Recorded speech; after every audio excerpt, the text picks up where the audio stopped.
के समय में तुमको न भूल जाऊं। शत्रु अगर कोई हो संतुष्ट उनको कर दूं। शत्रु अगर कोई हो संतुष्ट उनको कर दूं। समता का भाव धर कर सबसे क्षमा कराऊं। समता का भाव धर कर सबसे क्षमा कराऊं। त्यागूं आहार पानी औषध विचार अवसर। त्यागूं आहार पानी औषध विचार अवसर। टूटे नियम न कोई दृढ़ता हृदय मिलाऊं। टूटे नियम न कोई दृढ़ता हृदय मिलाऊं। जागे नहीं कषाय नहीं वेदना सतावे। जागे नहीं कषाय नहीं वेदना सतावे। तुमसे ही लो लगी हो दूर ध्यान को भगाऊं।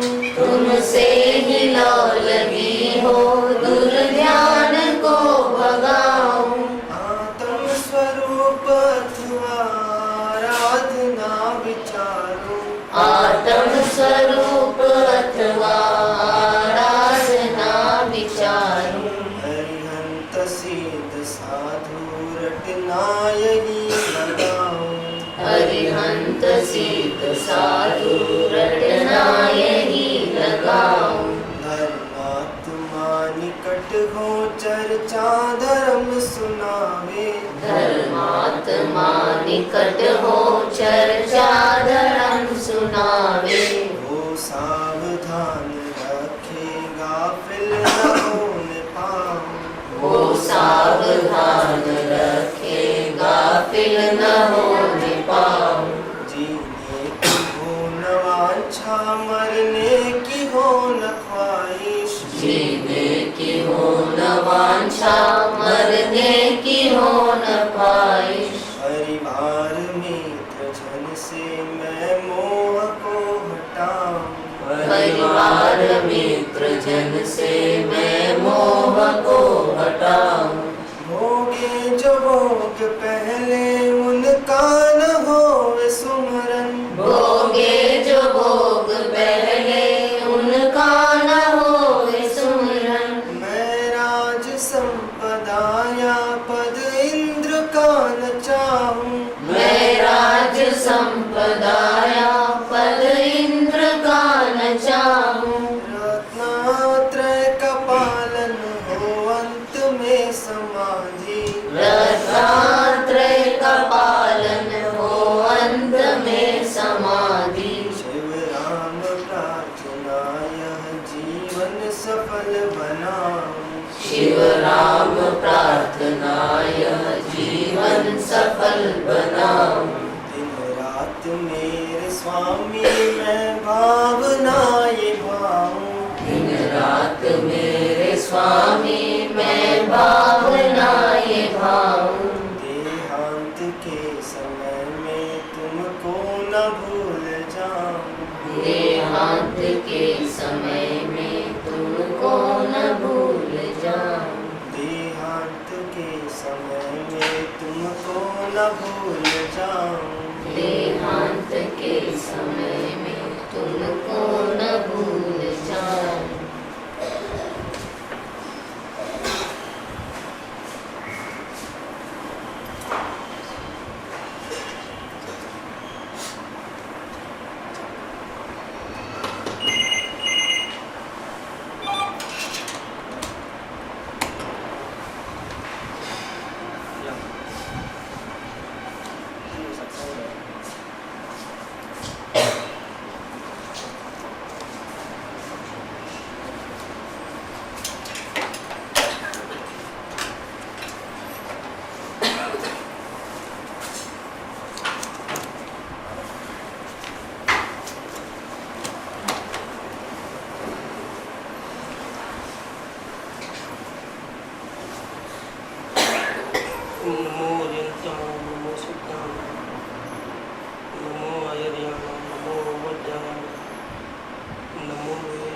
स्वामी नमो समेशाय स्वानुभूत्या चकास्तु चित स्वभावाय भवाय सर्वभावांतरक्षणे मंगलम भगवान गुरु मंगलम गौतम गुरु मंगलम कुंद कुंदार जैन धर्मोस्तु मंगलम सर्वमंगल मंगली सर्व कल्याणकारकम प्रधानम सर्वधर्माणम जैनम हेतु शासन ओंकार बिंदु संयुक्तम नित्यं ध्यायन्ति योगिनो कामदं मोक्षदं चैव ओंकाराय नमो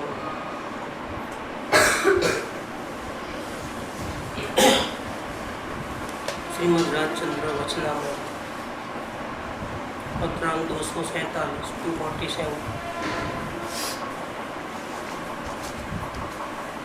जी थोड़ा प्रश्न बताइए। भगवान जो सौभाग्य भाई की पूरी तारीफ करते थे, इतने प्रसन्न थे, लेकिन ऐसा पत्र ध्यान में नहीं आ रहा जिसमें सौभाग्य भाई की भक्ति झलकती हो। क्योंकि सौभाग्य भाई के पत्र तो इसमें छपे हुए नहीं हैं, इसलिए कैसे मालूम पड़ेगा। हाँ, उनके अलग से बुक है अपने पास, उसमें सौभाग्य भाई के ही पत्र है और अम्बलाल भाई के ही पत्र है, ऐसे भी बुक है हमारे पास।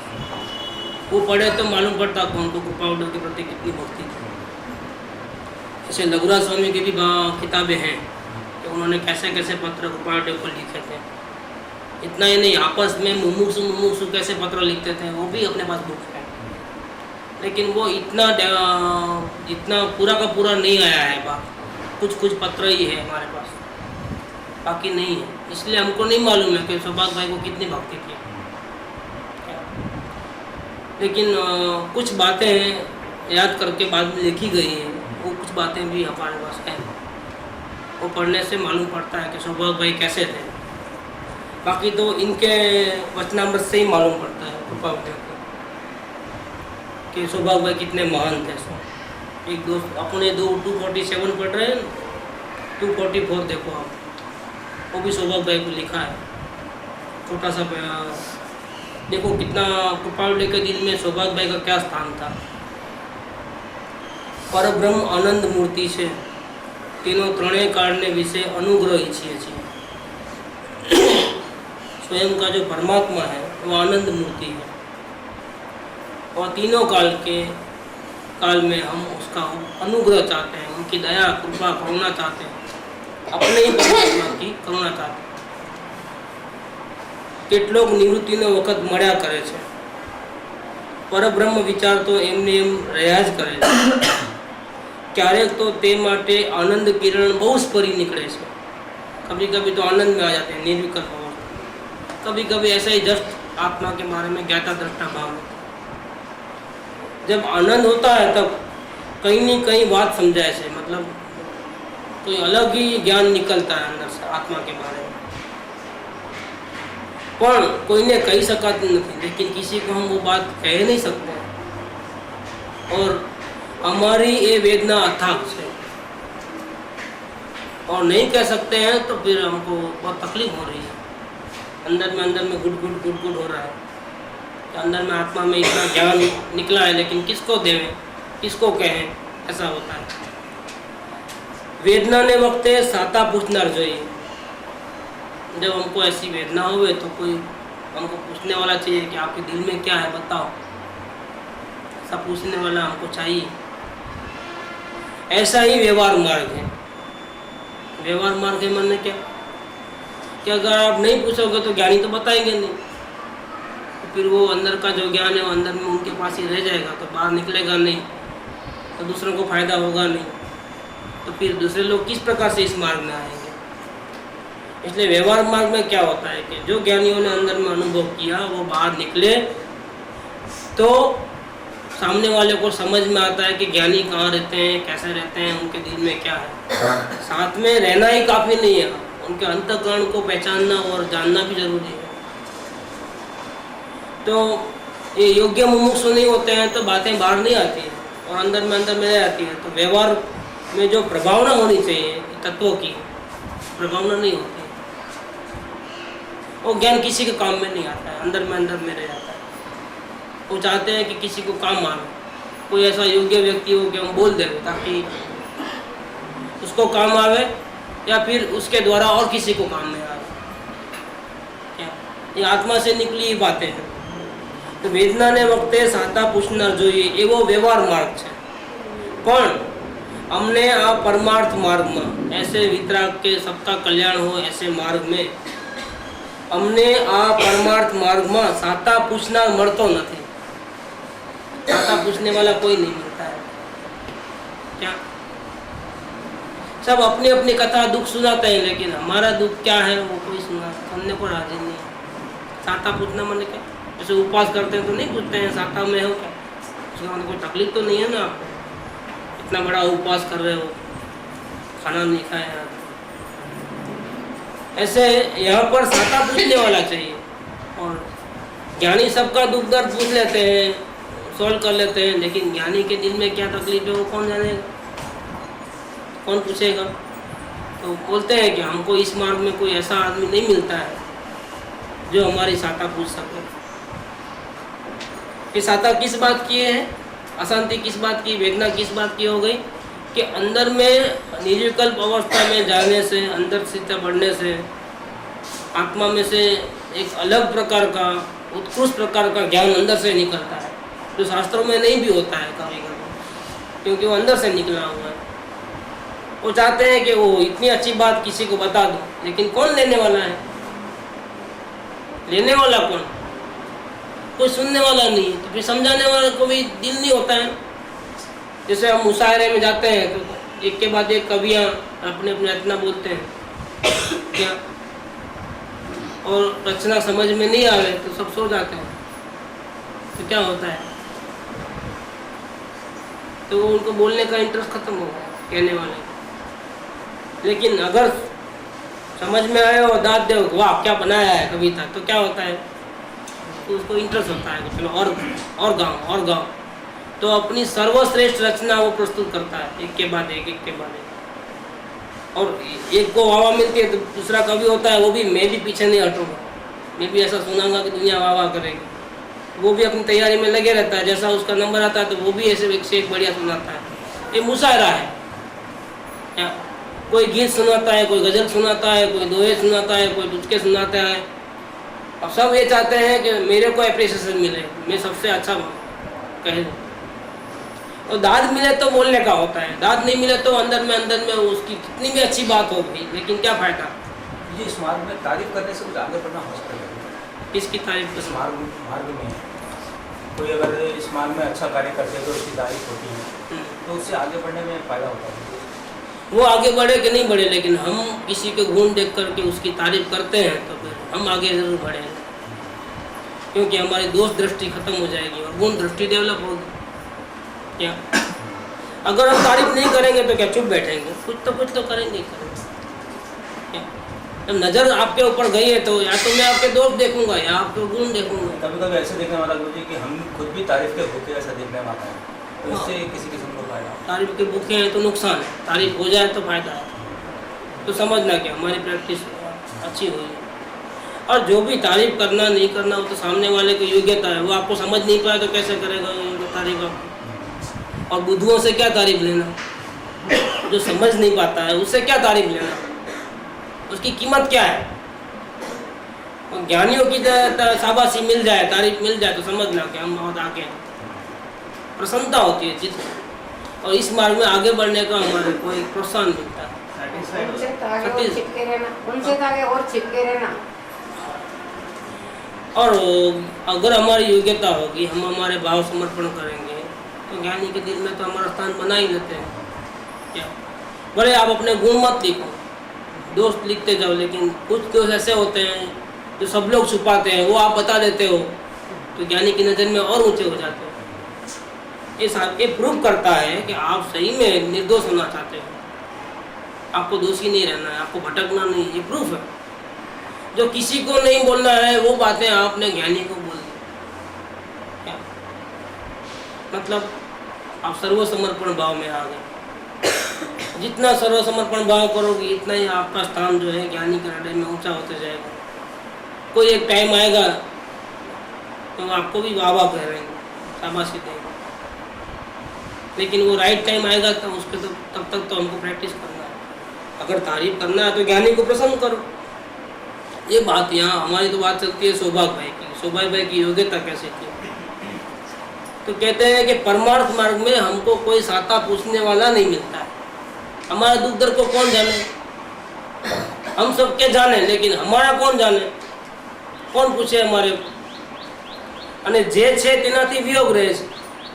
जो साता पूछने वाले हैं हमारे को, वो तो बहुत दूर रहते हैं। हम मुंबई में और वो साइला में। सौभाग्य भाई कहाँ रहते थे? साइला में। ત્યારે હવે જેનો વિયોગ છે એવા જે તમે, देखो ये क्लियर कर दिया है। किसका वियोग है? कि જેનો વિયોગ છે એવા તમે, તે અમને કોઈ પણ પ્રકારે સાતા પૂછો એ માંગીએ છીએ। सामने से भीख मांगते हैं सौभाग्य भाई के पास कि भैया सब लोग जाने तो नहीं पूछे थे, लेकिन कम से कम तुम तो पूछो मेरे दिल का हाल क्या है। सो तो मैं पूरा खजाना में तुमको देना चाहता हूँ और मैं भी फ्री हो जाऊँ। बोझ अंदर में घुट है ना, वो निकल जाए। तुम तो कम से कम पूछो, दूसरा नहीं पूछे तो नहीं पूछो। तो इसका मतलब क्या होगा कि सामने वाले पूछता नहीं, हम कैसे पूछें? क्या समझेंगे कि बुरा तो नहीं लगा लेंगे, ऐसा रहता है। तो ये दूरी रहती है, ये सही प्रेम नहीं होने से दूरी रहती है। तो दूरी रहती है तो हम पूछते नहीं, तो वो बताते नहीं। लेकिन ये तो इतने योग्य थे कि कृपा ने सामने से बोल दिया कि तुम क्यों नहीं पूछते हो। देखो कितनी योग्यता थी, इस पर से माप निकलता है सौभाग्य भाई को। कम से कम दूसरे नहीं तो तुम काय के वास्ते नहीं पूछते हो? तुम तो मेरा दुख दर्द पूछो, मुझे क्या तकलीफ है। सो એવા જે તમે, હવે જેનો વિયોગ છે એવા જે તમે, તે અમને કોઈ પણ પ્રકારે સાતા પૂછો એમ માંગીએ છીએ। देखो ज्ञानी भिखारी बन गए, परमात्मा जिसको मिल गया है। देखो किसके सामने झुक गए? वो शिष्य के सामने झुक गए जो शिष्य उसको जान से भी प्यारा है। और शिष्य के दिल में वो ऐसे प्यारे हैं कि जहाँ वहाँ देखूं सूरत तेज, मन में बस गई। शिष्य के दिल में भी ऐसा है। ये कितना जबरदस्त मिलन है। ये गुरु शिष्य का परंपरा इस प्रकार की चली है। दोनों आगे बढ़ते हैं, ये भी आगे बढ़ते हैं, वो भी आगे बढ़ते हैं। ये आगे कैसे बढ़ेंगे? गुरु को क्या फायदा अगर अपना दिल किसी को दे दिया, अपना ज्ञान किसी को दे दिया। अपने गुरु का कर्जा जो लिया है उसमें कमी होती है, उसका ही बोझ ऋण कम होता है, कर्जा चुकते रहता है। अगर ये ज्ञान पास ऑन नहीं करेगा तो क्या फायदा? जिस गुरु ने 1 रुपया भी लिए बिना ऐसा खजाना उसको दे दिया, फिर वो पास ऑन न करे और तो कंजूस हो गया, सड़ जाएगा पड़े पड़े। अब बांटेगा तो बढ़ेगा। एक ज्ञानी अनंत को तारता है। कैसे तारता है? पीढ़ी दर पीढ़ी। एक समझो ज्ञानी हुआ तो अपने बच्चों को, अपने आजू बाजू वालों को देगा, फिर वो अपने संतानों को आजू बाजू वालों को देंगे। 1 के 2, 2 के 4, एक समझो 2 को लेके आए तो क्या होता है? समझो एक ज्ञानी ने 2 जनों को दिया, वो दोनों ने 2 को दिया, फिर वो उन दोनों ने 2 को दिया, तो कितना हो गया? ये वर्गात्मक है, गुणात्मक नहीं है। 2, 4, 16 ऐसा होता है। 256 4 स्टेप में तो 256, फिर इससे आगे जाओगे तो कितना? 40,000 के ऊपर चले जाएगा। 256 × 256 ये क्या चीज़ है? ये वर्गात्मक चीज़ है। तो ये ज्ञान ऐसा फैलाना जरूरी है। किसी ने फैलाया तभी तो हमारे को मिला है ना। किसी ने बहुत मेहनत करके फैलाया है तभी तो इसमें से एक बूंद हमको मिली है। हम नहीं फैलाए, क्या फायदा? हम तो कम से कम थोड़ा बहुत तो जितना हो सके अपनी शक्ति अनुसार, वाणी से, बर्तन से, किसी को हम हेल्पफुल बने। नहीं गाय को झंझट करना, किसी की पंचायत क्यों करना, अपने में रहना, और कौन क्या समझेगा कौन। अरे भैया जो समझेगा समझेगा, आप अपना काम पूरा कर दो ना, आपकी ड्यूटी आप बजा लो। जिसको जो समझना है समझ जाओ। हमने ज्ञान लिया है तो हमको किधर भी चुका देना है। गुरु को चुका नहीं सकते, अब किसको चुकाओगे? और इसमें कोई बाधा आती है तो तकलीफ भी होती है। वो कर्ज मुक्त होना चाहता है लेकिन बाधा आती है, तकलीफ भी होती है। साता पूछना मिलता नहीं है हमारे को, अब क्या करें? तो ये सौभाग्य भाई का बहुत बड़ा स्थान था। अभी सौभाग्य भाई के लेटर आते थे और उन्होंने टाइम पे जवाब नहीं आते थे। उसके 2 कारण इस पत्र में बताते हैं 247 में। एक तो है सांसारिक जंजाल है, व्यापार धंधा वगैरह है, मोहमयी नगरी में है, उठा पटक हेरा फेरी। उस टाइम में 100 साल पहले की बात, इतनी मगजमारी थी बिजनेस करने में। इनका जो व्यापार था वो एक्सपोर्ट इंपोर्ट का भी था, का फॉरेन से, अरब कंट्री से और इधर उधर से माल आता था। डायमंड्स, जेम्स, मोती, ये सब चीज़ें आती थी। और वो जवेरी बाज़ार में पेडी थी, रेवा शंकर जगजीवन दास की कंपनी, उसमें वो बैठते थे। ये फाइनेंशियल पार्टनर नहीं थे, फाइनेंस उनके पास नहीं था, लेकिन उनमें बुद्धि इतनी थी कि उनको शामिल कर दिया गया इस कंपनी के अंदर। और फिर होल एंड सोल वही थे उस कंपनी के, परचेजिंग उनके हाथ, हीरा परखना उनके हाथ। मतलब हर चीज़ में उनका ही राय है, कोई दूसरा, सब उनसे उम्र में बड़े थे पार्टनर, लेकिन इनको पूछे बिना कोई डीलिंग नहीं होती।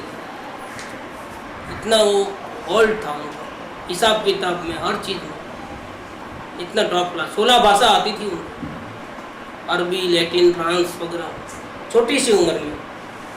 क्योंकि जाति स्मरण ज्ञान में पहले भूतकाल में जहाँ जहाँ थे ना, उन सब जगह की भाषा उनको आती थी, बिना सीखे।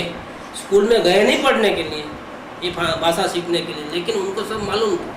लैटिन, फ्रांस, अरबिक, ग्रीक, ये सब भाषा उनको मालूम था। अब इनका जो पर्सनालिटी है वो इतनी कि इसके जैसा पुरुष आपको मिलेगा नहीं। गुरुदेव सही बोलते हैं, गुरुदेव ने जो कहा वो बिल्कुल सही है कि ऐसा इनके जितना महान पुरुष हमने आज तक देखा नहीं है। गुरुदेव ऐसा कहते हैं। 7 साल की उम्र में 900 भाव का ज्ञान, कैसी हालत होगी? 900 माँ बाप दिखते, 900 भाई बंधु दिखते, सबको छोड़ दिए, सब बिछड़ गए, कहाँ कहाँ चले गए। 900 बॉडी चले गई जिसके साथ हम अटैच में थे, परिवार वाले छोड़ दिए। 900 का एक ही साथ हुआ। हाँ, होता है। ज्ञान में बहुत ताकत है। वो ज्ञान हमारे पास है, सबके पास, लेकिन डेवलप नहीं। उनका डेवलप था इतना। क्या 900 भाव क्या हो? केवल ज्ञान में कितने भाव दिखते हैं? आगे पीछे सब कितने? अनंत। वो भी एक साथ। क्या एक साथ कैसे? अब यहाँ टीवी लगाते हैं तो चैनल एक के बाद एक आती है, एक चैनल आती है दूसरी नहीं आती है। कोई टीवी ऐसा निकले हैं कि 2 चैनल साथ में देख सकते हैं, कोई चैनल ऐसे हैं। अभी केवल ज्ञान में जो ज्ञान होता है वो कैसा होता है? समझो इस टीवी में 99 चैनल है, सब एक साथ दिखे एक ही स्क्रीन के ऊपर। ऐसे पूरी दुनिया के जितने ही पदार्थ हैं, उनका जितना ही भूतकाल है, उनका जितना ही भविष्य काल है, अजर अमर, वो सब एक साथ दिखे, क्लियर दिखे, प्रत्यक्ष दिखे। हाँ, वर्तमान में हो रहा है ऐसा दिखे। गुरुजी अभी जो रावण की रावण अवस्था भी दिखे और रावण की तीर्थंकर की अवस्था भी एक साथ दिखे, दोनों। अब किस पे राग करोगे? रावण अभी नरक में है तो वो भी दिखता है अभी इसी वक्त इस स्क्रीन के ऊपर। इसका भूतकाल, इसका भविष्य काल, इसका वर्तमान काल। कितना भूतकाल? अनंत। भविष्य काल अनंत। ये सब एक साथ एक स्क्रीन पे सब दिखता है। अब कहाँ राग करेगा, कहाँ द्वेष करेगा? ये केवल ज्ञान। तो 900 भाव दिखना क्या बड़ी बात है? वो तो चुटकी है, लेकिन हम तो इतने भी गए गुजरे हैं। क्या एक भाव का भी ख्याल है? और इस जिंदगी का कुछ पार्ट भी हम भूल गए। कल का याद नहीं है, कल क्या खाया, कहाँ गए, क्या बोला। क्या ये कोई मामूली बात नहीं है, बहुत बड़ी बात है। आप क्या पूछ रहे हैं? डीसी पेपर में आया था कि बीबी। हाँ ठीक है। अभी मेरे पास 2-4 लेटर ऐसे आए हैं। हमारे पास 2-4 लेटर अभी ऐसे आए हैं कि गुजरात में धानेरा करके गांव में, वहाँ हमारे पास जो लेटर आते हैं ना इंद्रवदन जी के, उनकी लड़की और उनका लड़का छोटू मोन्टू या ऐसा कुछ नाम लिखा है, उनको पूर्व भाव का ज्ञान है। भूतकाल का वो कहाँ साधु था, कहाँ रहता था, सब मालूम है उसको। ऐसे 2-4 जनों का मेरे को रेफरेंस दिए लेटर के द्वारा। उसकी लड़की जो रहती है धानेरा में, वो भी ऐसा, उनको भी पूर्व भाव का ज्ञान है। लेकिन हमको मतलब नहीं उससे। बेंसरी को 9 भाव का ज्ञान था, तुझे माता जी को 9 भाव का ज्ञान था। वो ज्ञान आत्मज्ञान में काम नहीं आता है। अगर काम आता तो कृपालदेव को 7 साल की उम्र में ही आत्मज्ञान हो जाता। लेकिन 7 साल की उम्र में 900 भाव का ज्ञान होने पर भी वैराग्य था क्या, चिंतन मनन था, संसार की रुचि खत्म हो गई थी, लेकिन आत्मज्ञान नहीं हुआ। आत्मज्ञान होने के लिए सबसे पहले अवलोकन कंपल्सरी है। तुड़म खां को भी नहीं होगा अवलोकन के बिना आत्मज्ञान, क्योंकि मुमुक्षुता ही नहीं आएगी। हजारों शास्त्र कंठस्थ होंगे, लेकिन अवलोकन नहीं करेगा तो मुमुक्षुता ही नहीं आएगी। तो आत्मज्ञान कैसे होगा? इम्पॉसिबल है। वो जो मेन चीज अपने को डायरेक्ट मिल गई, बिना शास्त्र पढ़े, बिना कुछ किए, बाद में कुछ चेंज किए बिना, इसीलिए रिजल्ट जल्दी जल्दी आते हैं। लेकिन इसमें भी अगर हम प्रमाद करते हैं फिर तो खत्म हो गई बात। जो मूल बात है, जिसके कारण कृपालदेव को 6 महीने में आत्मज्ञान हुआ, वो मूल बात जिसके कारण माता जी को आत्मज्ञान जल्दी जल्दी हो गया छोटी सी उम्र में। माता जी के अनुभव के पहले के लेटर लिखो, अवलोकन से भरे पड़े हैं पूरे। लोग बोलते हैं कि नहीं, अवलोकन की क्या जरूरत है, हमको तो दोष दिखते ही है। दोष दिखते नहीं है, दोष जानकारी में आते हैं। जैसे हम गुस्से वाले हैं, हमको अभिमान है, ये क्या है? जानकारी है, दिखना नहीं हो रहा है। अगर देखोगे तो खत्म किए बिना नहीं रहोगे उसको। जानकारी से कुछ नहीं होता है, क्या देखने से बहुत कुछ हो जाता है। कोई हमको बोले कि आपके कमरे में शायद सांप घुस गया होगा, या चेक कर लेना, तो क्या डर लगता है? वो तो बोलते रहता है, तुमने देखा है क्या? तो देखा नहीं, मेरे को ऐसा सपना आया है। हाँ देखो, और हम बेडरूम में घुसे और पलंग के नीचे सांप की पूंछ भी देख ले ना, अब क्या होगा? जानकारी में और देखने में कितना अंतर है। जानते तो बहुत कुछ है, क्रोध बुरा है, अहंकार बुरा है, और हमारे में भरा पड़ा है, हमको मालूम है, नहीं मालूम है। हमको आत्मज्ञान नहीं हुआ है, नहीं मालूम है, हमारे को मालूम है, तो क्या फायदा? फायदा कुछ भी। अवलोकन से क्या करना? अभी दोस्त तो मालूम ही है ना हमारे को, तो हर वक्त मालूम ही रहता है ना। रहता है तो क्या करते हो फिर? आपको ब्लड कैंसर हो जाए, मालूम पड़ जाए तो क्या करते हो? क्या करते हो? मालूम है, हाँ है, अब क्या है, डॉक्टर के पास क्यों जाना? ऐसा करते हो। मालूम है तो करते क्या हो फिर? आप चुप क्यों बैठे हो फिर? जब आपको मालूम है कि दोष है तो फिर चुप क्यों बैठे हो? इसलिए अवलोकन करने की जरूरत नहीं। ऐसा कोई बोलता है तो बहुत गलत लगता है। कृपालदेव जैसे कृपालदेव को भी बिना अवलोकन आत्मज्ञान नहीं हुआ है, और हम ऐसे कौन से तुरंग है, हमको अवलोकन के बिना केवल मात्र जानकारी से आत्मज्ञान हो जाएगा। इसका मतलब हमको आत्मज्ञान करना नहीं। और वही जीव बोलता है कि जब जैसा लिखा है वैसा होगा, जल्दी जल्दी करने से क्या फायदा? देखो, क्या जल्दबाजी करना? हमारा टाइम आत्मज्ञान होने का नक्की है ना, अब जल्दबाजी करने से क्या फायदा? और देखने से क्या होगा? क्या भाव खत्म हो जाएंगे? नहीं, हम देखने से भाव खत्म हो जाएंगे ऐसा नहीं कहते हैं।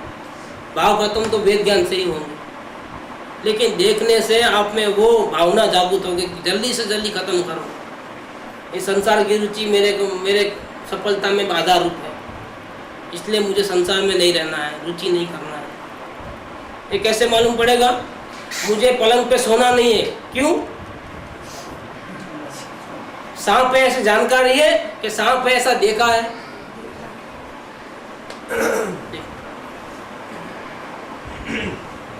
ये देखने का कितना असर पड़ता है, जानकारी का कोई असर नहीं।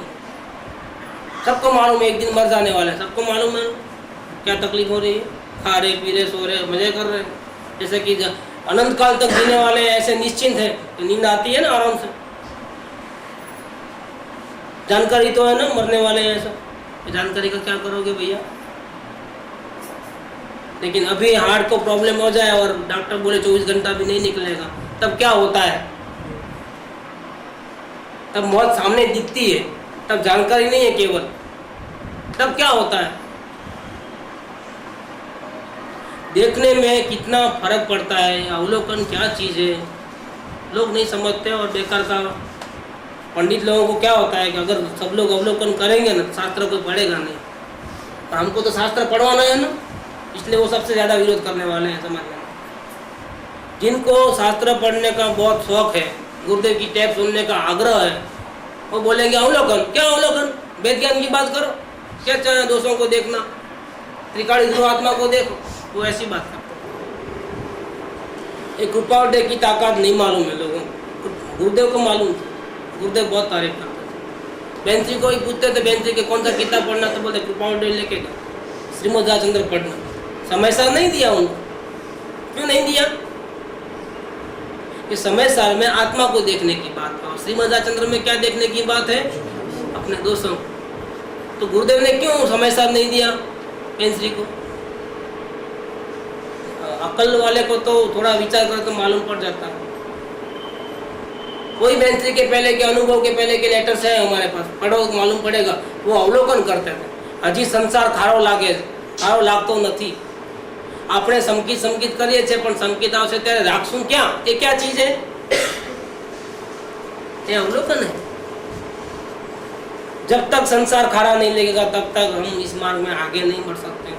ये बेंची के अनुभव के पहले के लखाण है, राइटिंग।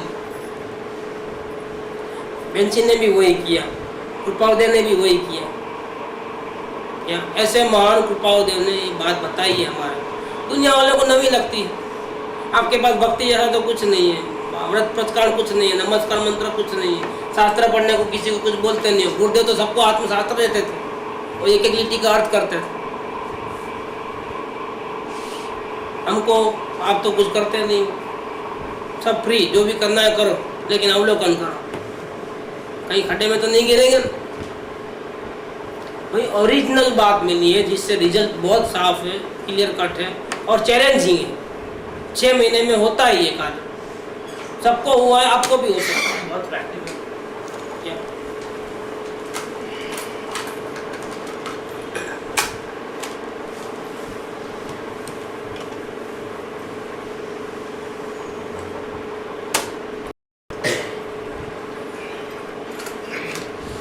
ऐसे कृपावदेव की बात, अंतरदशा की बात अभी करते हैं। पत्र नंबर 247 अपने रीजन बताते हैं कि मैं आपको टाइम पे पत्र नहीं लिखता हूँ। इसमें 2 कारण हैं, एक तो बाह्य उपाधि और दूसरा चैतन्य की दशा। अब चैतन्य की दशा के बारे में विशेष बताते हैं, अपनी प्रवृत्ति क्या की है। चित्त की दशा चैतन्यमय रहा करती है, जिससे व्यवहार के सभी कार्य प्रायः बिना नियम के करते हैं। कोई ठिकाना नहीं है, कब उठेंगे, कब क्या करेंगे। कभी काम होता है, कभी दांत घसना ही भूल जाते हैं। आज मैंने दांत नहीं घसा है, मैं भी भूल गया आज, ऐसे ही चाय पी लिया। आज ही देखो कैसा होता है। घणું કરીને અવ્યવસ્થાથી કરીએ છીએ, हरी इच्छा सुखदायक मानिए છીએ। अब क्या करें, चलती तो है नहीं किधर भी, जैसा होगा हम तो सुख मान लेते हैं। दुख भी मिलता है तो सुख मान लेते हैं। हमारी नहीं चलती है तो हम दुखी नहीं होते हैं, ठीक है, कोई बात नहीं है, एक्सेप्ट। जैसे हम सुख को गले लगाते हैं, ऐसे दुख को भी हम गले लगाने के लिए तैयार हैं। छोटी सी जिंदगी में क्या दुखी होना, क्या रोना, घड़ी घड़ी में क्या, घड़ी में हंसना, क्या घड़ी में रोना, समतोल रहे ना। तो हरि को सुखदायक मानते हैं। यहाँ पर वो वेदांतिक इसलिए हरि इच्छा, सामने वाले जो थे वेदांत थे, सौभाग्य भाई, और ये भी इनका बर्थ तो वेदांत में ही हुआ था, कृपावदेव का, लेकिन महास्थानकवासी जैन थे और वो इंटरकास्ट मैरिज थे। और अवजी भाई पचान भाई मेहता और माँ का नाम था देव भाई। उनका सबका फोटो है अपने पास। तो वो सामायिक करना सिखाते थे और वो कृष्ण की कंठी पहनाना, बचपन में कृष्ण की कंठी पहने थे कृपावदेव ने। ये सब बातें हैं आत्मकथा। लेकिन जाति स्मरण ज्ञान हुआ ना, तो भूतकाल में वो महावीर स्वामी के गाँव में जो थे जैन धर्म पालन करने वाले थे, जैसे कुंकुमाचार्य देव ऐसे खुद मुनि थे। बहुत आगे निकल गए थे। गुरु पूर्णाचार्य देव तो 7th स्टेज में थे, 6 और 7 में, लेकिन कृपाल देव महावीर स्वामी के वक्त में जब मुनिराज थे तब 11th स्टैंडर्ड पे पहुंच गए थे। मतलब अभी 12, 13, 14 इतना ही बाकी था, इतने हाईएस्ट पोस्ट पे थे। वहाँ से गलती हो गई तो गिर गए, वापिस 0 पे आ गए। इतने जबरदस्त थे, अगर थोड़ा ध्यान रखते तो गौतम गंधर के बराबर होते थे वो टाइम में। गौतम गंधर वो लेवल पे जा आगे निकल गए, इन्होंने वापिस आ गए वहाँ से। इतनी टॉप अवस्था को छुआ है तो वेदांत में भले जन्म हुआ है, लेकिन जाति स्मरण ज्ञान में उनको मालूम पड़ा कि क्या सही और क्या गलत है। तो इन्होंने वेदांत को मार्क दिए हैं 6 में से 5 मार्क, लेकिन जैन दर्शन को 6 में से 6 मिला है। बौद्ध को भी मार्क दिए, सांख्य को भी मार्क दिए, सिर्फ 5-6 धर्मों का कंपेयर किया है उन्होंने। एक चार्ट है इधर तो भी इसी बुक में है चार्ट, सभी धर्म लिखे, सब पॉइंट लिखे। इसमें वेदांत को 5 पॉइंट, यस यस यस, एक ही जगह चौकड़ी मारे हैं। ये सब उन्होंने कंपेयर करके अपने को दिया है। ये वेदांत की भाषा में बात करते हैं। हरी इच्छा क्या है? वेदांत की भाषा है। एक प्रश्न है, जब इनको जाति संबंध ज्ञान पता था उनकी साधना के बारे में, उनके ज्ञान के बारे में, तो फिर इतना टाइम क्यों लगा? वो बात अपने अवलोकन बुक में लिखी है 215 नंबर, इसके अंदर हिंदी में कि कृपाल देव को देर क्यों लग गई, जब इतना सब मालूम था तो भाई आत्मज्ञान जल्दी हो जाना चाहिए था, क्यों नहीं हुआ? इसमें लिखा है आपको, पार्ट नंबर 215 है मेरा।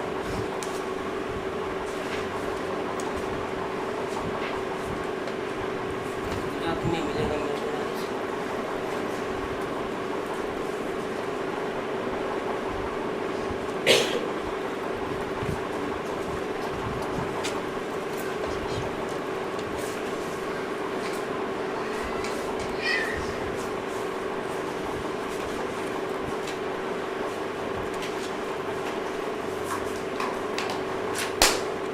सोगाणी जी की और कृपाल देव की दोनों की बात हमने की हुई है, तो क्योंकि उन्होंने अवलोकन नहीं किया ना, इसीलिए उनका ऐसा था। जानकारी हुई, भूतकाल की जानकारी होती है, भूतकाल को देखना नहीं होता है। जाति स्मरण क्या है? कि भूतकाल की बातों का हमको जानकारी मिली है, सामने थोड़ा है, हाजिर थोड़ा है। जबकि हमको आत्मज्ञान के लिए, रास्ता के लिए क्या करना चाहिए? हमको डायरेक्ट देखना है, प्रत्यक्ष, इसके बिना तो नहीं होता।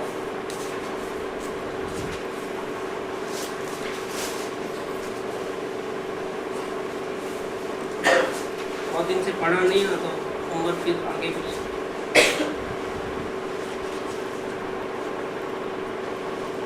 मतलब कुछ भूल हो रही है पता है, लेकिन कहाँ भूल हो रही है? और 68 पेज के ऊपर है। वेद ज्ञान की कला के द्वारा अंतर्मुख अभ्यास, ध्यान अभ्यास तभी होता है अगर जीव अवलोकन की साधना के द्वारा योग्य पात्रता में आ जाए। इसका उत्तम एग्जाम्पल है परम कृपाल देव का जीवन। उनको सिर्फ 7 साल की उम्र में स्मरण ज्ञान द्वारा भूतकाल में मिले हुए सद्गुरुदेव और उनकी अपार कृपा से प्राप्त वेद ज्ञान का बोध जानकारी में याद आ गया। परंतु इसके बाद 16 साल बीतने के बाद, 7 और 16 23 साल की उम्र में, जब एक पत्रांक 108 में अपने दोषों का अवलोकन करके अपनी आत्मा को कहा कि ऐसा क्यों करते हो भैया, सुख तो बाहर है नहीं, अंदर में है। ये वो अपन छपाया है इसके अंदर पत्र भी, और ये पत्र का ही विस्तार है जो भी है। निज दोष अवलोकन का पुरुषार्थ उन्होंने किया, तब से उनकी लाइन गाड़ी पटरी पे आई। जो है प्रयोग की बात जो है, पहले ज्ञान नशा में थे लेकिन गिर गए तो फिर 0 पे हो जाते हैं, फिर याद नहीं रहता है वो सिस्टम। वर्तमान के प्रयोग की बात। हाँ, तो वर्तमान में दोषों को देखना नहीं हुआ, बारी बार देखना हुआ, अपने दोषों को देखना कंपलसरी। जब कृपा जैसे महान आत्मा को भी अवलोकन के बिना आत्मज्ञान नहीं हुआ है, तो हम तो भूल जाना कि हमको बिना अवलोकन सिर्फ शास्त्र पढ़ने से या प्रार्थना करने से या उपास आदि करने से हमको आत्मज्ञान हो जाएगा, ये तो बिल्कुल भूसा निकाल देना। यहाँ पर जो टाइम ड्यूरेशन है वो ऐसा बता रहा है कि 108 पत्रांक के वक्त ही उनका अवलोकन स्टार्ट हुआ। हाँ, अवलोकन वहाँ से शुरू हुआ 108 पत्र से। इतनी देरी क्यों? 7 साल 16 साल बीच में 16 नहीं, साल खोज करते रहे, लेकिन खोज बाहर में करने से क्या, खोज तो करते रहे। इसके लिए शास्त्र पढ़ने लगे, वहाँ आत्मा का विचार करने लगे। आत्मा का विचार करना और आत्मा को देखना दोनों अलग अलग चीज। आत्मा की महिमा आना और अब मेरे से गलती हो रही है ऐसी जानकारी होना, उससे कोई फायदा नहीं होता है।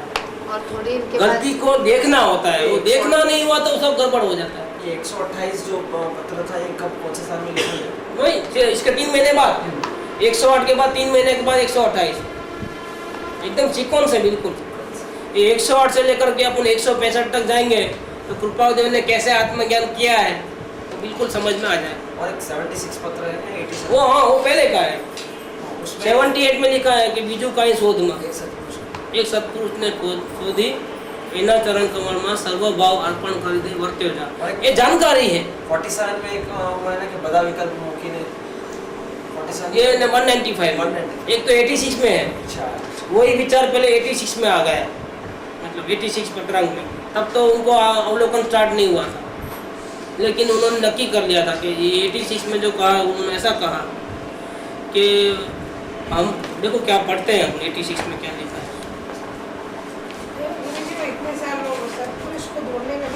हाँ, उन्होंने खोज तो की है ऐसी। देखो 85 क्या लिखते हैं, 85 और फिर 86 दोनों पढ़ते हैं। ये अभी अवलोकन स्टार्ट नहीं हुआ है। देखो क्या कहते हैं 85 की बात, ये नाथ सातमी तमतम प्रभा नरकनी वेदना मળી હોય તો વખતે સંમત કરત, પણ જગતની મોહિની સંમત થતી નથી। मेरा जो अटैचमेंट है शरीर के प्रति, परिवार के प्रति, नाम के प्रति, माँ बाप के प्रति, ये जो अटैचमेंट है ना, वही दुख का कारण। ये जो मोह है वो मुझे नहीं चाहिए। यहाँ पे एक्सेप्टेंस क्या है कि मेरे को मोह है मालूम है उनको, लेकिन ये जानकारी वाला है। कैसे हटाओ वो नहीं मालूम। नहीं, वो नहीं मालूम, तो तरीका अवलोकन का नहीं मालूम। रिजेक्शन आया उसका। रिजेक्शन तो क्योंकि इतने बड़े जानने के बाद तो फिर जब हम देखे नवसो भाव में कितने माँ बाप को छोड़ा, कितने फैमिली को छोड़ा, तो वैराग्य तो ऐसे भी आ जाता है कि कितने घर बदल दिए। आत्मा तो वही का वही है, घड़ी में हंसे, घड़ी में रोए, कर्म बांधे और ऊपर नीचे कितने हो गए। ये आत्मा तो वही का वही है। और ये लक्ष्य भी बांधा करके मालूम पड़ जाता है 128 में जो ગુરુજી એમાં वो बाद में સાધનાની આ બૌદ્ધિક સ્વભાવ આવ્યો એટલે એટલી બધી ભક્તિ એમને हाँ, બરાબર સમગ્ર પાસેથી એમને યાદ આવી। विराटनाथ से जो घिरे हैं उसके लिए 16 साल हो गए। हाँ, विराटनाथ से जो घिरे हैं, विराटनाथ जो किए तो उसको विराटनाथ टाइम भी मान के रहता उसके है। लिए 16 साल लगे। वो भी कारण हो सकता है। वो विराटनाथ का जो पीरियड खत्म कैसे किया, अवलोकन से खत्म किया। वो अपन बेनारी में लिया था वो बात कि उन्होंने अवलोकन किया, इसीलिए जो विराटनाथ का जो पाप बांधा था, जिसके कारण उनको मूल बात याद नहीं आती थी, जो प्रयोग की कला, वो विराटनाथ का फल है। सत्पुरुष की आज्ञा का उल्लंघन किया है कहीं न कहीं भूतकाल में। इसका जो कर्म बंधन हो गया तो वो विराटना खत्म होने वाली नहीं थी। ये तो भला हुआ अवलोकन का तो जल्दी खत्म हो गया, वो लाइन क्लियर मिल गई, नहीं तो ये जिंदगी पूरी बेकार जाती थी। उनके डिस्कशन से तो यही नहीं होता कि और आज तो अवलोकन करना चिंतन मनन जा रहा हूँ। हाँ, चिंतन मनन से कोई फायदा नहीं। तो ये 85 में ये लिखा कि मुझे मोह नहीं चाहिए, मुझे नरक की तो एक वेदना देना चलेगा, लेकिन ये मोह अटैचमेंट क्यों हो रहा है, इसके कारण तो रुका हूँ, ये पता था उनको। अभी आगे देखो 86 नंबर, अनंत काल हुआ जीव को परिभ्रमण करते करते, फिर भी इसकी निवृत्ति क्यों नहीं हो रही है, भटकना बंद क्यों नहीं हो रहा है, और वो कैसे होगा। ये जो थिंकिंग है उसमें बहुत गहराई है। इसका विचार किए बिना और उसका पता लगाए बिना जीव को थोड़ा भी मुक्ति का भान होता नहीं है। इसीलिए सभी विचारों को, विकल्पों को, दुनियादारी के जितने भी आते हैं, शरीर संबंधी, परिवार संबंधी, समाज संबंधी, बिजनेस संबंधी, ये जितने भी विचार आते हैं सबको दूर करके सिर्फ ये एक ही विचार करना है कि मेरी निवृत्ति कैसे हो, मेरी निवृत्ति कैसे हो। ये ऊपर लखेरू सत्पुरुषों वचनामृत वारंवार विचारी ले सको। क्या लिखा है कि तेरी निवृत्ति क्यों नहीं हो रही है, क्यों भटक रहे हो, इसका कारण ढूंढो और उपाय करो। इसके ऊपर बहुत थिंकिंग करो करके उन्होंने लिखा। यही बात आत्मज्ञान होने के बाद उन्होंने मुमुक्षुओं को लिखी है, वो 195 सेम बात है, थोड़ा विस्तार किया उन्होंने, सेम टू सेम बात। इसीलिए कोई भी नए मुमुक्षु आते हैं तो सबसे पहले 195 पढ़ते हैं, क्या तो मुमुक्षु को गाइडेंस दिया है। और हम तो ज़्यादातर 143 पढ़ते हैं, 142 143, उनकी योग्यता कैसे बढ़ाना, अपना लायकात कैसे बढ़ाना, डेवलप करना, वो 143 में है क्या। और 166 में 5 मंत्र दिए हैं कृपाउदय ने, वो भी आत्मज्ञान के बाद दिए। ये सब इम्पोर्टेंट बातें जो मुमुक्षु को है। महावीर ना बोधने पात्र कौन, 105 नंबर। परिवार में रहने से कितना तकलीफ होती है, क्या क्या गैरफायदा होता है, वो 103 नंबर। ऐसे बहुत सी चीज़ें हैं जो कृपादेव ने हमको अच्छी गाइडेंस दी है ताकि हम अवलोकन कर सकें। ऐसे बहुत से पत्र है, वचनावली 200 नंबर की है, उसमें सदगुरुदेव का महत्व वगैरह लिखा है। ये सब बातें हमारे को आत्मज्ञान नहीं हुआ है तो हमको जानना और उसकी प्रैक्टिस करना बहुत आवश्यक है। तो ये 37 में भी रियलाइजेशन के बारे में लिखा हाँ लिखा है 37 में। मम्मी को तो वही वहाँ से पलटी मारी, रियलाइज हुआ, उनको रियलाइज वहाँ से हो 37 पत्र કે જગતને ઋણું દેખાડવા અનંતવાર પ્રયત્ન કર્યો પણ તેથી કાંઈ ઋણું થયું નહીં, કેમ કે પરિભ્રમણ અને પરિભ્રમણના કારણો હજી પણ એમને એમ ઊભા છે। इसलिए आप दुनियादारी की फिक्र छोड़ो, कौन सुधरता है कौन बिगड़ता है नहीं। हमारे परिवार में भी लड़का क्या करता है हमको चिंता नहीं करना है, पति क्या करते हैं चिंता नहीं करना है, पत्नी क्या करती है चिंता नहीं करना है, भाई क्या करता है चिंता नहीं करना है, दुकान में लॉस होगा घुमा पीट होगा चिंता नहीं करना है। हमको सिर्फ हमारे आत्मा की चिंता करना है कि मेरे आत्मा का क्या होगा। दुनिया के सुधारने जाओगे समय व्यस्त जाएगा, अपने आत्मा डूब जाएगी। वो 37 पत्र के अंदर वो उसने कम से कम 50-100 बार पढ़ा और आँख में से आंसू नहीं रुक रहे। मुंबई में ये जवेरी भाई के घर में इतना तकलीफ हो गई उसको, नहीं इधर भावनगर में दूसरा पड़ा, वहाँ से शुरुआत हो गई 37। इसके बाद भावनगर में वेदना आई, जब हम तीनों गए थे 37 पढ़ने के बाद वो हैदराबाद आने के बदले भी उसने डिसीजन चेंज कर दिया, नहीं मुझे भी भावनगर आना है। फिर हम भावनगर गए तीनों गए तो सबसे पहले तो इसको वेदना आई, इसको बहुत तकलीफ हुई उस टाइम। फिर जब भावनगर छोड़ते थे तब रमा को वेदना आई जबरदस्त, इस बीच में किसान जी को वेदना आ गई थी। ऐसा हमने आंखों के सामने देखा है। ऐसा ये जो मुमुक्षु लाइफ जो है ना वो भी देखने लायक है। मैं बोलता हूँ ये लोग जिसको ऐसा मुमुक्षु लाइफ में आगे बढ़ना हुआ है उन सबको अपनी हिस्ट्री लिखनी चाहिए भूतकाल की, कहाँ से कैसे शुरुआत हो, ताकि लोगों को फायदा हो, दूसरों को कैसे फायदा होता है। ऐसा कम से कम हम नया थिंकिंग नहीं लिखे तो कुछ नहीं, हमारे पे जो गुजर गई वो तो लिखे क्या, इससे बहुत फायदा होता है। यहाँ जो बात कृपाल करते हैं अपने अंतर की, वो ये कहते हैं कि हरि इच्छा सुखदायक मानते हैं। इसीलिए जो उपाधि जो बढ़ता है, क्योंकि अभी हम रोकने की कोशिश नहीं करते हैं, भाई दुकान में जाना पड़ता है तो जाते हैं, तो मेहनत करना पड़ता है तो करते हैं। अभी वो सुखदायक हमारे कर्मों में जैसा लिखा है ऐसा करना ही पड़ेगा, तो अभी रोने से क्या फायदा और हंसने से क्या फायदा। जैसा है निभा लो, निभा लेते हो तो क्या होता है कि उपाधि जैसा लगता है कि और बढ़ गई। सब काम हाँ कर लेते हैं तो क्या होता है, अपने को टाइम ही नहीं मिलता, सब एडजस्ट कर लेते हैं तो उपाधि जैसा कि बढ़ गई है। नहीं तो क्या कुछ तो काम हम अवॉइड करेंगे, भाई ये नहीं होगा आज मेरे से, कल देखेंगे। लेकिन नहीं, अपने को रोकना नहीं है ना, आने दो जो आता है, जितना हुआ करना, नहीं तो नहीं आना। लेकिन मना नहीं करना तो क्या होता है, उपाधि बढ़ जाती है। तो इसमें क्या करते हैं कि એટલે જે ઉપાધિ જોગ વર્તે છે તેને પણ સમાધિ જોગ માનીએ છીએ। ये समाधि जोग कैसे हो गया, उपाधि में रहना, कि कर्जा इतना कम हो रहा है तो आगे के लिए रास्ता खुल जा रहा है, आगे काम नहीं रहेगा पहले। नहीं तो क्या होगा, आज 10 काम आए, नहीं इतना ही करूँगा, 6 काम ही, 4 काम रह गए, कल 10 काम आएंगे, कितना हो गए, कितना 14 हो गए, 16 हो गए।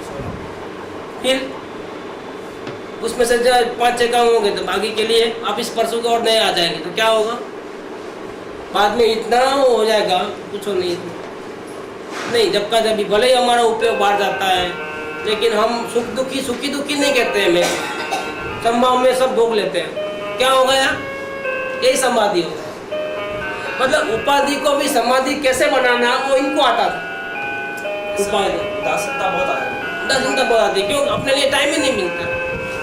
जब भी देखो तो दूसरे की पंचायत, दूसरे, लेकिन बिना झिझक, बिना रोए धोए, बिना खुश होवे, बिना नाराज होवे, निर्लेप होकर करते जाओ। रात को 12 बजे सो, 1 बजे सो, लेकिन डायरी पढ़ के ही सो। ये क्या होता है? न खुशी है न गम है, एक अलग न्यूट्रल भाव है, बस अलग होकर कर लेना है। इसमें क्या होता है? आग्रह नहीं रहने से भी समाधि रहती है। वही यही तो बोल रहे हैं, उपाधि योग में भी समाधि योग है। क्या आग्रह नहीं है और कर्जा चुक जाता है, कॉन्ट्रैक्ट पूरे होते हैं, पेंडिंग काम रहता नहीं है, दूसरे दिन वापस फ्रेश के फ्रेश। कि नींद कम होने से फ्रेशनेस कम हो जाएगी ऐसा नहीं। चित्त प्रसन्न रहना चाहिए, चित्त में उपाधि नहीं होना चाहिए। बाहर में भले उपाधि हो, चित्त बिल्कुल निर्लेप होना चाहिए। क्या नींद कम हो ज्यादा हो कोई फर्क नहीं पड़ता। चित्त में राग द्वेष नहीं हो, संकल्प विकल्प नहीं हो तो वो समाधि है, वो इसको ही समाधि कहते हैं कि ना गम है ना खुशी है, अटैचमेंट नहीं है, अलग भिन्नता। वो डेवलप होना बहुत जरूरी है। अलग ही वे है वो। अलग वे। तो न राग है न द्वेष है, न खुशी है न गम है, और काम बोझा तो भैया ये बोझा ही समाधि है। ऐसा लगता है जब अपन समता में है, जैसे एकदम समभाव में, तो ऐसा लगता है कि जैसा अपना आत्मा है, एक्चुअली जैसा अपना आत्मा, जैसा हम लोग अनुभव करते हैं, वैसा ही हमारा बाहर का वर्तन भी वैसा ही हो रहा है, ऐसा लगता है। तो ये आदि व्याधि से मुक्त जो जीव है उसकी दशा ऐसी रहती है। तो એટલે જે ઉપાધિ જોગ વર્તે છે તેને પણ સમાધિ જોગ માનીએ છીએ, क्योंकि आप बच तो सकते नहीं, बचोगे तो और फंसोगे, क्योंकि यहाँ तो अपने को बचाना वही गलती करते हो। कोई जी प्रतिकूलता को अनुकूलता में बदल वो समता भाव के कारण।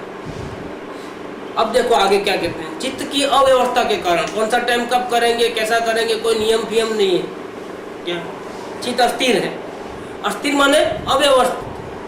ऐसे राग द्वेष नहीं है, लेकिन वो कब कौन सा काम करेगा, कब कौन सी बात सोचेगा, कब क्या भाव आएंगे, कितने भावों का अमलीकरण होगा कि नहीं होगा, कुछ फिक्स नहीं है, फिक्सिंग नहीं है। तो विचार आते हैं लेकिन फिक्सिंग नहीं है कि अभी इतने बजे हमको ये करना है, तो नहीं, ये नहीं होता। मतलब कर्तव्य भाव नहीं, भाव आते हैं कैसा करेंगे, रात को 9 से 10 का रखेंगे मीटिंग, लेकिन क्या हुआ? सुबह फोन आया तो हाँ ठीक है, अभी क्या बोलना, जवाब क्या देना, शाम में 6 बजे फुल फोन करके पूछ लेना, हो गया बात। ये क्या होता है कि विचार आते हैं बहुत सारे, लेकिन फिक्स करना में बहुत तकलीफ। फिक्स करे तो मर गए। तो सहज भाव में होने दो, जो होता है हुआ, नहीं हुआ, भावना हो गई, खत्म हो गई मामला। कोई आग्रह नहीं है कि ऐसा ही, तो ऐसा हो जाता है। चित्त की अव्यवस्था के कारण मुहूर्त मात्र में, मतलब 48 मिनट में कर सकने वाले कार्य को सोचने में 15 दिन निकल जाते हैं। सोचने में सिर्फ, देखो कैसी बात। गुजराती में पढ़ता हूँ, मैं हिंदी करने जाता हूँ तो कभी मिस्टेक होती है। चित्तनी अव्यवस्था ने લીધે मुहूर्त मात्र में કરી શકાય એવું કાર્ય વિચારતા પણ પખવાડું વ્યતીત કરી નખાય છે। हाँ करूँगा। मैंने अभी एक लेटर आए थे, मुमुक्षु के 4 लेटर आ गए। मैं एक भी लेटर पेंडिंग नहीं रखता हूँ, लेकिन सामने रखता हूँ रोज। इतने में दूसरा आ गया, लिखूंगा, सामने ही रखा, लिखूंगा करके 15 दिन तक जवाब नहीं दे पाया। बाद में लिखूंगा करके एक दिन लिखने बैठा तो कितने पत्र आप लोग आए थे ना, 6 पत्र लिख दिए पढ़ने पड़े। ठीक है, अब लिख दिया ना, शांति हो गई, बोझा खत्म। पोस्ट होने में 5 दिन और लग गए। सामने ही रखता हूँ, इधर ही रहता है मेरा लबाचा पूरा ऐसा रहता है, ताकि दिख जाए, याद आ जाए तो पोस्ट कर दो। तो पोस्ट करने में ही 5-6 दिन निकालते। क्या करें, 17 तारीख को लेटर लिखा हो, 22 तारीख को पोस्ट हुआ है। कोई अजीब है। तो ये बात है इधर कि चित्तनी अव्यवस्था ने લીધે મુહૂર્ત માત્રમાં કરી શકાય એવું કાર્ય વિચારતા પણ પખવાડિયું વ્યતીત કરી નખાય છે, અને તે વખતે તે કર્યા વિના જવા દેવાનું થાય છે। कभी कभी तो ऐसा होता है कि छोड़ो ना मगजमारी, कौन लिखेगा, छोड़।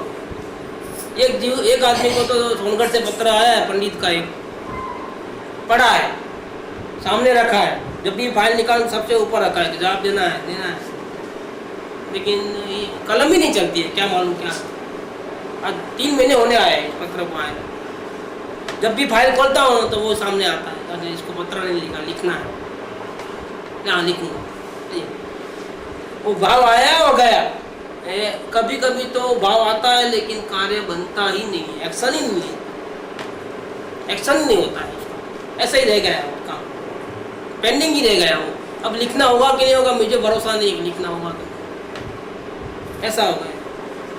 कभी ते वक्ते ते કર્યા વિના જ જવા દેવાનું થાય છે, પેન્ડિંગ लिखा तो लिखा, नहीं लिखा तो भले उनको बुरा लगाना तो लगा ले, इसके लिए सामने वाले की तीव्र भावना नहीं रहेगी, इसीलिए आपसे नहीं कुछ भी हो। लेकिन हम तो हमारा देखेंगे हमारी क्या स्थिति है, ये सामने वाले की क्या स्थिति है उसकी चर्चा ही नहीं है। यहाँ तो कृपाल की क्या पोजीशन है वो बता रहे। आग्रह नहीं रहने के कारण काम पूरे हो जाएंगे बल्कि जरूरी नहीं है, बहुत से काम पेंडिंग भी रह जाएंगे। हो गए तो हो गए, हमको तकलीफ नहीं है, क्यों नहीं है, ऐसे नहीं कि पूरे काम खत्म हो जाएंगे। नहीं नहीं नहीं, हाँ लेकिन क्यों नहीं होंगे, हाँ क्यों नहीं होंगे, और दुख क्यों नहीं होगा हमारे को, क्योंकि अपेक्षा ही नहीं है, दुखी क्यों हो गए। अब हमारे दुख के दिन ही गए, क्या आग्रह गया तो दुख के दिन गए, ऐसा क्यों नहीं, कोई आग्रह नहीं, छोड़ो मगजमारी। બધા પ્રસંગોમાં તેમ થાય તો પણ હાનિ માનવી નથી, और सभी प्रसंग फेल हो जाए, एक भी काम न होवे। देखो क्या लिखते हैं, तैयारी कितनी है उनकी कि मैं जो जो विचार करूं वो सारे 100 में से 100 के 100 फेल हो जाए और कोई काम ना हो पाए। सोचते सोचते सोचते सोचते वो खत्म ही हो जाए, सोचना ही खत्म हो जाए, वो काम ना होवे। और हर एक प्रसंग में ऐसा हो, 1000 विचार आए और 1000 के 1000 फेल हो जाए, किसी का भी एक्शन न हो जाए, तो क्या लिखते हैं, मुझे कोई तकलीफ नहीं। બધા પ્રસંગોમાં તેમ થાય તો પણ હાનિ માની નથી। तो भी मुझे हिंग लगे ना फटाकड़ी, क्या मुझे क्या करना है, नहीं हुआ तो नहीं हुआ, क्या कितने मुक्त है आप देखते हैं, कितने मुक्त है वो, उनको कोई तकलीफ नहीं होने वाली। तथापि अब देखो तकलीफ कहाँ होती है वो बताते हैं। ये क्या है 244 में उन्होंने लिखा है ना, मेरी साता पूछो, उसका जवाब है 247 में। तकलीफ उनको किस बात की हो रही है, तथापि आपने कहीं कहीं ज्ञान वार्ता दर्शावा है तो विशेष आनंद रहे से। अगर आप चाहते हो, आप प्यासे हो और आपको कुछ मार्गदर्शन देवे और दे सका तो आपको थोड़ी बहुत भी शांति मिलती है, थोड़ी आपका दुख दर्द कम होता है, तो मुझे आनंद मिलता है।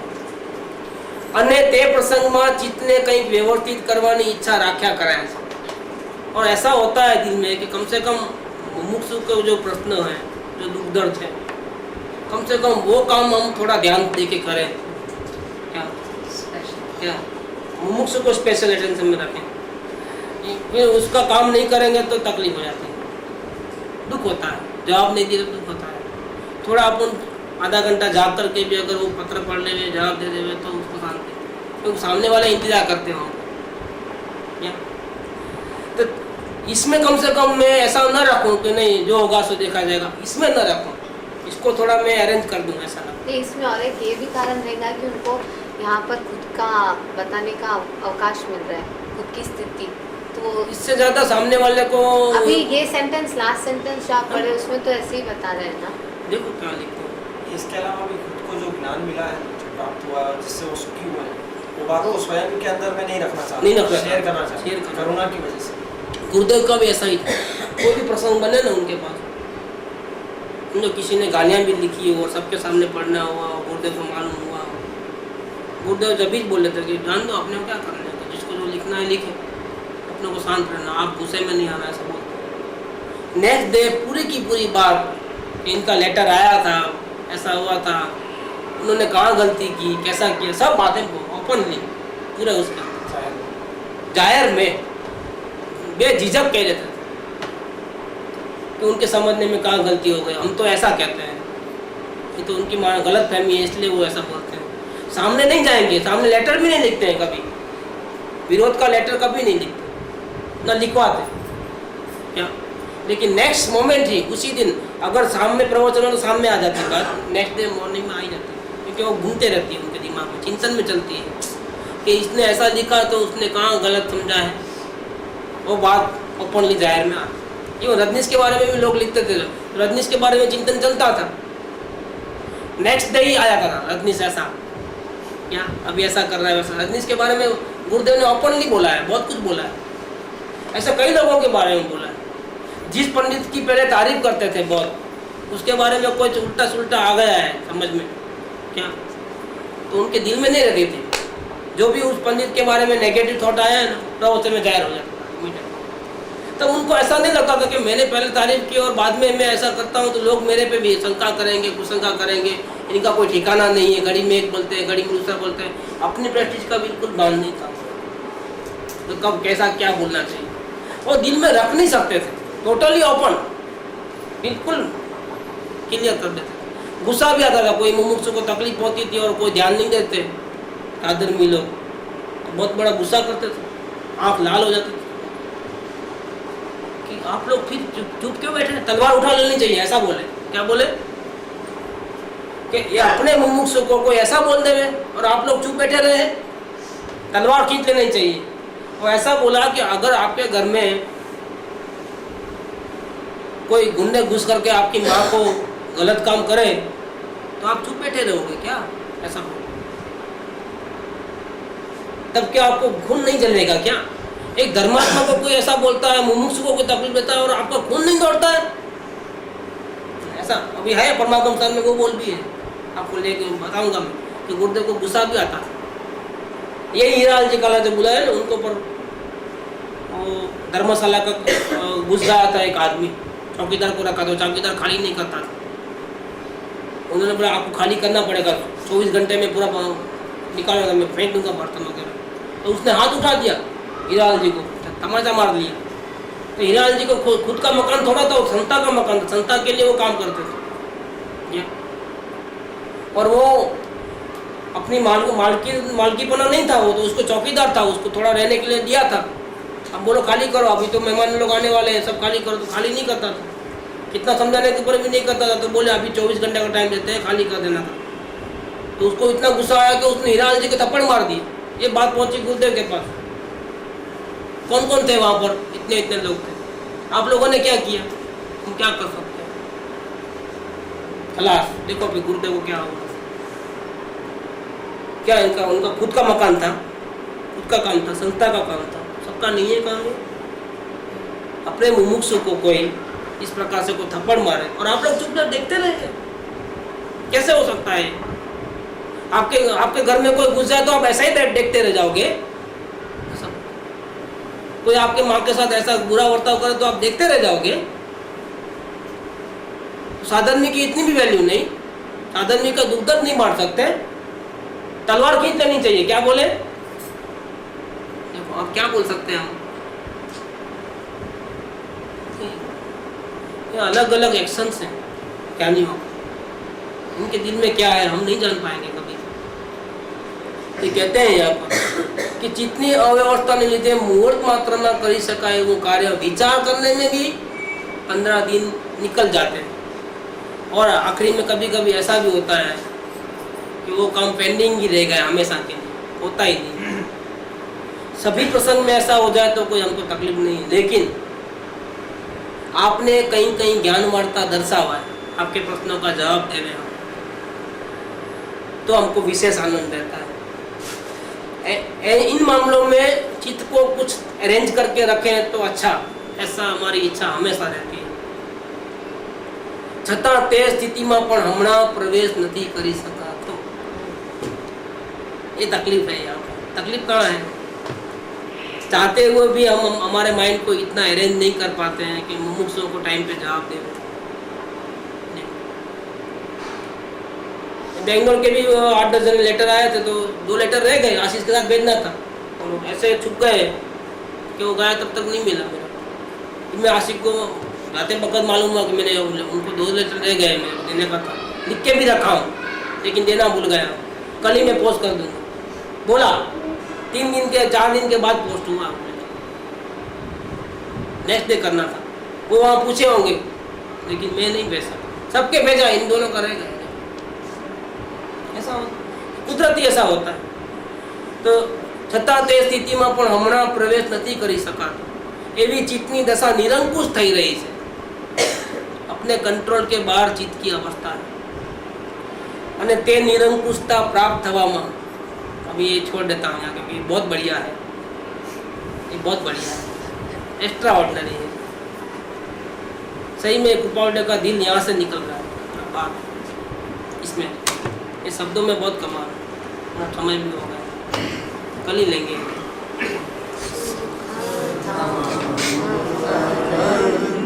सुसंत चले दिन रात रहे तद ध्यान महि वर शांति अनंत सुधामय जे प्रणमो पदते वरते जयति प्रणमो पदते